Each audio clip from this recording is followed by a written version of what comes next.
CTV News with Ricardo Veneza. Good evening. We begin tonight with a major support package from the Ford government for sectors hit by American tariffs. That includes the auto sector. The province announcing a big money loan program that was part of the justification the premier used to call a snap election earlier this year. These will be loans from anywhere between $250,000 to $40 million. So think about it as providing a liquidity to kind of stay in business, help keep workers on the job, so that that gives them an opportunity to pivot to the new world. The $1 billion program aims to help sectors subject to Section 232 tariffs like those in the steel, aluminum and auto sectors. Now, the Ontario Liberals argue broader supports are needed from the province to strengthen the economy long term, and that this program falls short of that. The major announcement today was made in tandem with the latest fiscal update showing Ontario's economy grew by 0.6% in the first 3 months of this year.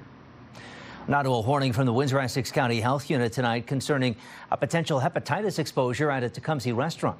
Travis Fortnum joins us with the response on that tonight. Travis. Ricardo, the health unit says certain dates and times line up with possible exposure, and if you were there on some of them, you may still have time to get vaccinated.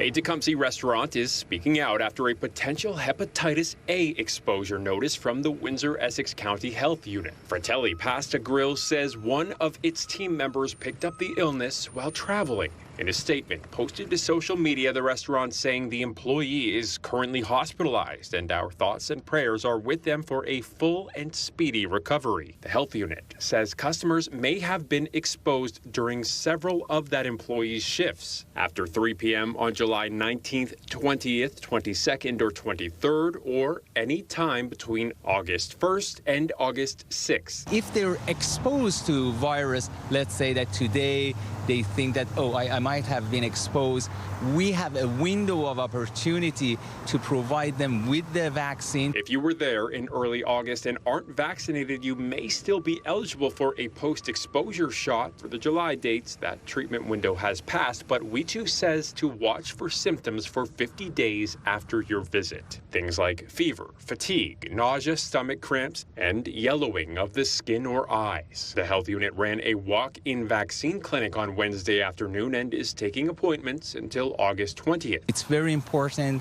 to talk to the healthcare provider about vaccination. Fratelli says the health unit conducted a full inspection of our premises. We're proud to share that we passed with no issues. They add food safety and public health remain top priorities. The health unit says these kinds of advisories are routine whenever there's a potential risk, meant to get the word out quickly so people can take action if they need to. Ricardo. Okay, Travis, yeah, something to keep in mind. Thank you for that tonight. That's CTV's Travis Fortnum. We have new details on Windsor's new hospital tonight. As we told you yesterday, it has a new name, and as our Stephanie Mazzotti reports, also it has a new price tag. It's been 10 years since the site of the future acute care hospital was chosen. Now, our project is quickly growing momentum. Shovels are expected to hit the ground on what will be called the Fancy Family Hospital in the new year. The design process is quickly underway and ramping up at light speed. But hospital officials say the initial cost estimate of $2 billion is now out of date. Over the last, 7 years, the cost of everything has gone up exponentially, be it hospital equipment, be it construction. The process of soliciting proposals for the construction of the state-of-the-art facility is now underway, but there is no estimate of what it might cost. Even when we get a number, when they go out to tender, you don't want to be announcing, oh, this is an X amount of billion-dollar project, because then the bidders go, oh, it's an X amount of, guess what we're bidding. So it's, you want to have a competitive market out there. It's estimated to take 5 to 7 years to complete the 2 million square foot project. For comparison, it is 50 to 60% larger than the Met and Olette campuses combined. And it's not big for the sake of being big. It's big because we need the spaces. We need the single-family rooms, single patient rooms. We need bigger ORs. We need, if you walk through the hallways of Met and Olette, you can see how cramped they are, where we have equipment out in the hallways. We got to get away from that. The fancy family hospital will be part of an overall corporate rebranding of Windsor Regional Hospital that will begin in the fall. If you look at organizations like Trillium Health Partners, it's Trillium Health Partners, and then they have their individual sites named after individuals as well. So it's going to be something like that. But that's going to take about a year for us to do that process. In the meantime, we're still called Windsor Regional Hospital, but it's going to be along that type of idea where you have the overarching corporation, which has multiple hospital sites, and this is one of them, which would be the Fancy Family Hospital. It's going to be amazing when it's done. Stephanie Mazzotti, CTV News. Windsor police are after two suspects in a gunpoint robbery on Huron Church Road near College Avenue. Now, police say the two suspects assaulted and robbed a victim around 9 p.m. on August 4th before running off. They're just telling us about it tonight. Investigators are looking to identify these two suspects you see here. The victim suffered only minor injuries. Ontario's Special Investigations Unit is looking into a fatal police shooting at the Turkey Point Marina near Port Dover. And as CTV's Jerry Dewan tells us, the tragedy follows an apparent high-speed chase on Lake Erie. The SIU and OPP were both on scene near the dead end of Clubhouse Road in Turkey Point. A personal watercraft sat covered in OPP tape in the nearby marina. Darcy Lemon works at a jet ski rental outlet where the marina channels enter Lake Erie. He spotted the watercraft going high speeds as it entered the channels around 1 Tuesday afternoon. He was going at least like 120 kilometers an hour. That's like top speed on those brand new jet skis. Following close behind were police and the Coast Guard. We saw him come flying through, and maybe 30 seconds later, like 4 police boats and a Coast Guard boat come chasing in after him. Our office received a call just after 1 p.m. yesterday afternoon of an individual coming in fast into our waterway. Brad Thompson is general manager of McDonald Turkey Point Marina. Staff called him after seeing the man abandon the jet ski and run into the wooded area. We checked all the boats. We didn't know the severity of the situation, and then we seen the K9 folks roll in. Thompson says staff occasionally have to deal with boaters who enter the marina at unsafe speeds, but he says a review of surveillance video made it clear that this was something very different. A short time after the man left the marina property, Thompson heard the sound of gunfire. And one of the officers said there's been shots fired, so we evacuated the area, locked our staff down, and then the police had me lock C-row down so nobody could get in or out. At this point, the SIU is only saying that the watercraft caught police attention on the lake, but haven't said why. They say there was an interaction in the wooded area, and the 22-year-old male was hit simultaneously by a round from an Enfield anti-riot weapon and a firearm. He was pronounced deceased at the scene. Lemon says it's hard to understand how it all unfolded. We get down here with like complaints, and like cops will show up, but never nothing like that. Like that's something you'd see like down in like Mexico or down in the States. The SIU has assigned 4 investigators to the case. In Turkey Point, Jerry Dewan, CTV News. The Windsor man convicted of extortion and child pornography offenses was found not guilty in a London court today on an intimidation charge laid in connection with that previous trial. CTV's Nick Paparella has more on the ruling from London. After a 2-day trial, Justice James Strabopoulos wasted little time in handing down his decision and finding 44-year-old Jason Nasser not guilty of intimidating a justice system participant. The charge stems from his trial on harassment, extortion, and child pornography charges in January of 2023. He was eventually found guilty, but during a heated exchange with the Crown at that trial, Nasser blurted out that he knew the name of the prosecutor's child. The judge at this trial found, "I accept the Crown's testimony that he was immediately overcome with a gut-wrenching sense of fear when Mr. Nasser mentioned his youngest child by name during cross-examination. Any lawyer would act similarly." He went on to say, Mr. Nasser had a motive to mention the Crown's child to instill fear in him and dissuade him from continuing with the line of questioning. However, Justice Strabopoulos said one of the main reasons Nasser was acquitted was because he was cut off by the presiding judge after saying the child's name, and he wasn't able to complete his sentence. As a result, Mr. Nasser never finished saying what he planned to after mentioning the child. He continued, "It is impossible to know where Mr. Nasser was heading before being interrupted by the trial judge." During the trial 2.5 years ago, the Crown maintained that Nasser was operating Creeper Hunter TV for his own sexual gratification, while the accused said it was to educate the public and to catch predators. Nasser's dealings with the court aren't over yet because he is appealing his prior convictions.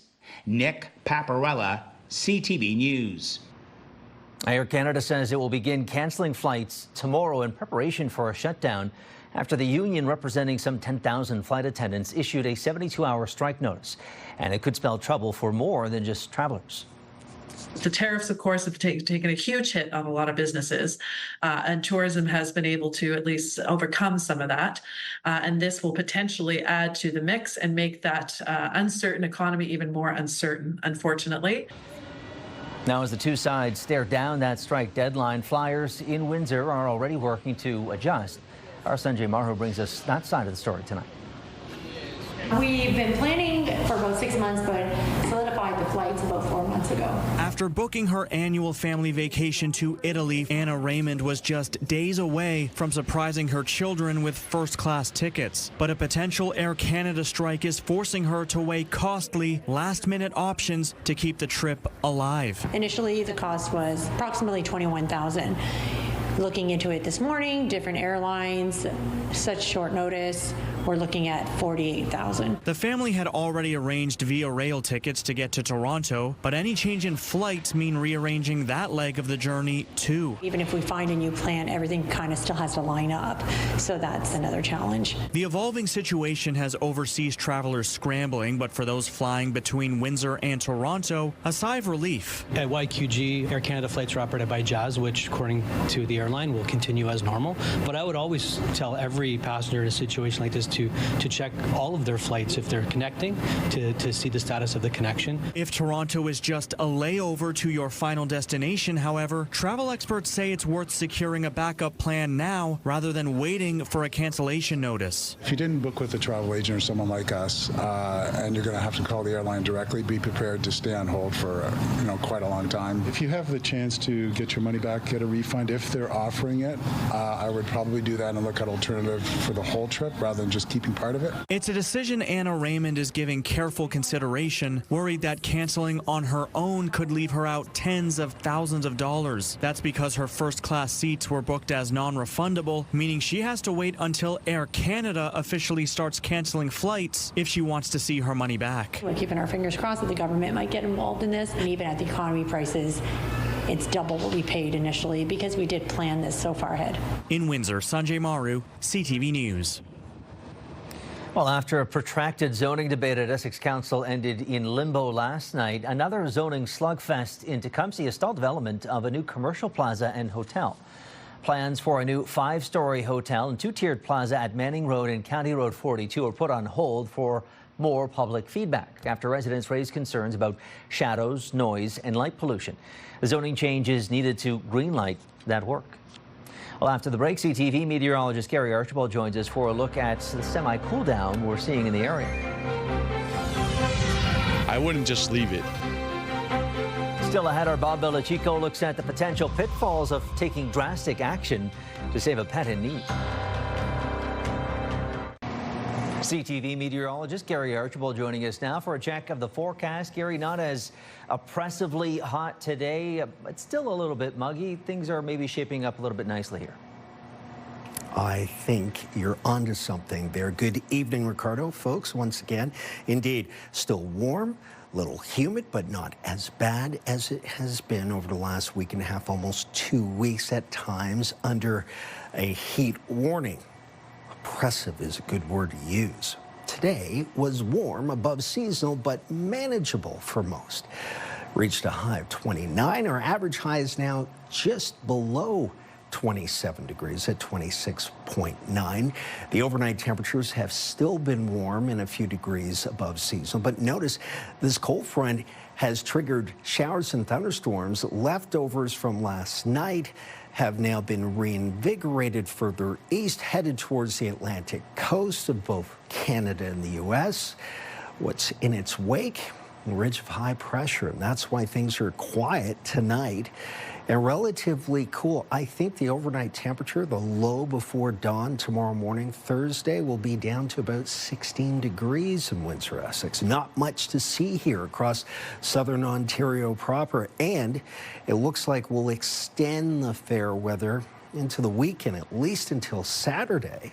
Sunday's a different story. I think Sunday will be cloudy with the chance of showers. More on that in just a moment. Speaking of showers, if we do see them between now and, say, Thursday morning, I think it's possible it'll be very light.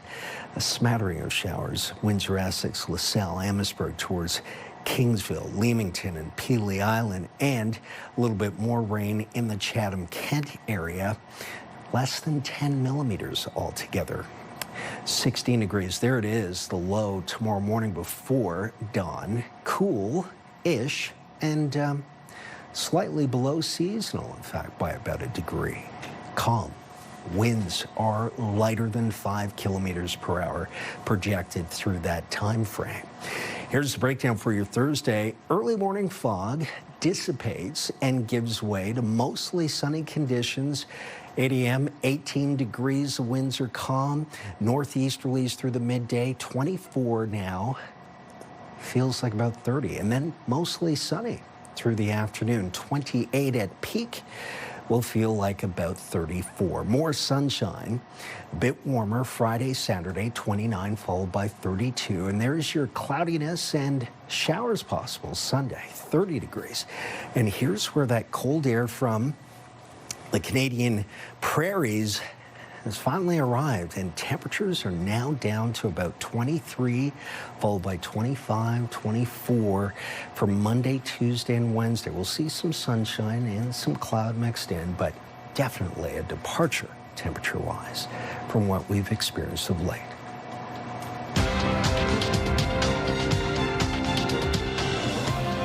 Gary, thank you. Well, Canada's main stock index, that's the TSX, finishing higher today, helped by strength in consumer cyclicals. You can see there the TSX up 73 points, while the Dow surging 464 and the NASDAQ up 31 points. The Canadian dollar gaining a little bit here as well, rest at 72.64 cents U.S. Gold up more than $9 an ounce, recovering and exceeding its loss from yesterday, while oil drops 52 cents a barrel. Start your day with the latest local news. By signing up for our newsletter, you'll get direct local content straight from CTV Windsor to your inbox, including top stories, the forecast, and videos. You can sign up at ctvnewswindsor.ca. A controversial meeting between President Donald Trump and Russian President Vladimir Putin is set to happen in Alaska on Friday. CTV's Mike LeCouture has more on the stakes and positions as the invasion of Ukraine continues without an end in sight. There has been a notable shift in President Trump's tone this week when talking about Friday's meeting. He's gone from saying Ukraine should be ready for a land swap to now saying Russia better be prepared for some serious talks. I don't have to say there will be very severe consequences. President Trump with a stern but vague warning to Vladimir Putin if the Russian president isn't serious about negotiating in Alaska. Now, if that meeting does go well, the American president wants to move quickly towards another summit. I would like to do it almost immediately, and we'll have a quick second meeting between President Putin and President Zelensky and myself if they'd like to have me there. European leaders emerged from a video conference with Trump this morning saying all agree.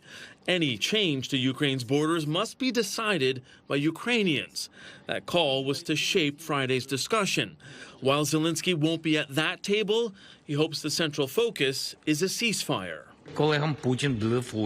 Putin is bluffing about wanting to end the war, Zelensky told reporters, as well as European leaders and Trump. After a separate meeting of European countries and Canada, the Coalition of the Willing released a statement saying it is ready to implement military plans to support Ukraine in the event of a ceasefire. We're ready to support this, including through the plans that we've already drawn up to deploy a reassurance force once hostilities have ceased. When that could be remains an open question. Russian forces have reportedly pushed into territory held by Ukraine in the Donetsk region. The only thing that is going to put an end to this war is if the U.S.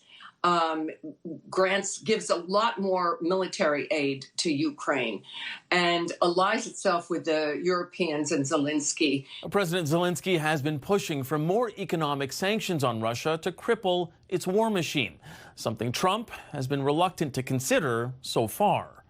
Mike LeCouteur, CTV News, Ottawa. Now to Queen's Park, where a call for action from provincial politicians took aim at Ottawa to do more for Canadians caught in the war in Gaza. CTV's Beth McDonnell reports. As deadly and devastating Israeli airstrikes in Gaza continue, Palestinian Canadians want their loved ones evacuated to Canada. Rad Hamdan already lost a brother and 14 relatives. My 2 brothers and their families are still trapped in Gaza, facing starvation and death.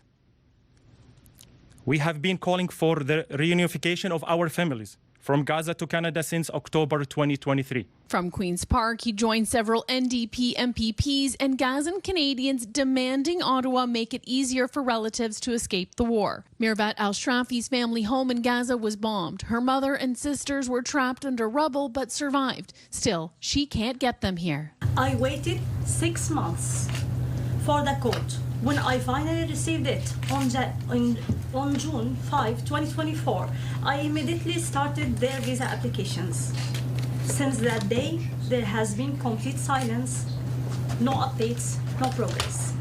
The group wants in-person biometric requirements like giving fingerprints before leaving Gaza removed, immediate evacuation pathways for parents, patients, and students, and a meeting with Canada's immigration minister to develop changes so people can be saved. Immigration, Refugees, and Citizenship Canada says since the start of the conflict, 864 people have arrived from Gaza, and as of July 8th, 1,750 people who left Gaza passed security screening and are approved to come to Canada.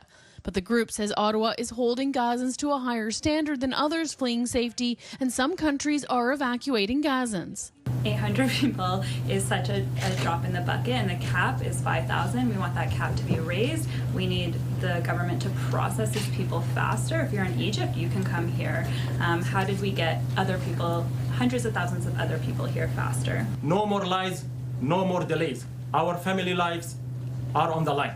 The IRCC says it recognizes many who applied to leave Gaza have been unable to give their biometrics and complete applications, saying in a statement to CTV, while we continue to advocate for the safe exit of applicants, IRCC does not have the mandate or ability to evacuate foreign nationals from conflict zones. It says biometrics can only be completed after people leave Gaza because officials are not there, and ensuring the safety of Canadians remains their priority. Beth McDonnell, CTV News. Discussion here at Windsor City Hall. Windsor's top stories. A major project is about to get underway. Breaking news alerts. Severe weather is a possibility. And watch live. Good evening, and thank you for joining us. Download the CTV News app. We've heard about the tragic consequences that can come from a dog being left in a car on a summer's day, but a recent incident in Windsor gives insight into the consequences for those that take drastic measures to help. Our Bob Belichico reports. I would smash the window, let the dog out. What would you do if you walked by a vehicle on a hot summer day and felt concerned for the safety of a pet that was inside? I wouldn't just leave it. I would check to see how the dog's doing, and if it looks like it's in distress, I would probably break the window as well. According to Windsor Police, a concerned citizen believed the dog was in distress in the Strip Plaza parking lot at Lozon and Tecumseh Road last weekend. Windsor Police say a dog was left in a vehicle for about 10 minutes while the owner attended a business inside the Strip Plaza. Police arrived shortly before 2:30 on a day when Environment Canada issued a heat advisory. The citizen contacted police before smashing a window. Police determined the dog showed no signs of distress. The law is that you shouldn't be breaking somebody else's property. Let the police do that, and they can rely on that legislation to do so. Contact Windsor Police or Windsor Fire and Rescue Services immediately. And we also urge callers to always listen to the instructions and abide by the instructions that the dispatchers are providing. The citizen could have been arrested for mischief, but charges were not laid in this case. Now, how could you recognize a dog in distress? Heat stroke, you're going to see lethargy, but I mean, that's hard in a car. So, like, I mean, if you see the dog laying down, like not moving, that's definitely a sign of severe distress. Lynette Bain, Executive Director of the Windsor-Essex County Humane Society, says excessive panting could be another sign. You need a veterinary professional to tell if the dog's in heat stroke, because they might need to look at the color of the dog's gums, to look if it's dehydrated. There's so many different things that they would do, but that's why calling 911 is your best bet. According to the Canada Safety Council, the temperature inside a previously air-conditioned vehicle could go from 35 to 50 degrees Celsius in 20 minutes. Someone deemed guilty of leaving a pet in danger could be slapped with up to 2 years in jail and or a $10,000 fine. Bob Belichico, CTV News. Okay, Gary is back with a wrap of a 7-day forecast. And Gary, as you were mentioning earlier, not as bad as it has been of late, but still what I like to call ice cream weather. Ice cream weather. Had some ice cream today. Ooh, quite a bit of it. And it felt great. Haven't done that in a while. And today was one of those days when I think ice cream for everyone sounds like a great plan. And we're still warm and sunny for Thursday, so provided it's okay to do so, then have at it. More sunshine for the weekend, at least Friday into Saturday. And note, temperatures are actually going to climb. The humidity won't be as high, and therefore we're not looking at humidex values in the low 40s. Showers Sunday, still in the 30s at 30, 31. And then cooling off next week, lower 20s possible. And some passing showers on Tuesday. Wherever you are, have a good night's rest. Enjoy your tomorrow's weather. Okay, Gary, thank you. It was a good day for ice cream, and so too will tomorrow be. Dairy Queen is getting ready for its 23rd Miracle Treat Day in support of children's hospital foundations across Canada. And net proceeds from every blizzard sold tomorrow will support the cause and aim to help children receiving care right here in Windsor. The campaign has raised over $55 million since 1984 nationwide. 5-year-old Oakley is one of the ambassadors this year, and mom Lisa Harms is grateful for the support for kids like hers. Well, we feel like London Health Science Centre is our home because Oakley's been there for so long. So to just be able to support the hospital and know that the funds are going there to help kids like Oakley is just so important to us. Yeah, something sweet to help sweet kids like Oakley. Fantastic stuff. Maybe we'll see you tomorrow at a DQ. That is our time tonight. Thank you so much for tuning in. We'll see you again tomorrow at 6. Until then, I'm Ricardo, Veneza, and for everyone here at CTV on both sides of the camera, have a great night.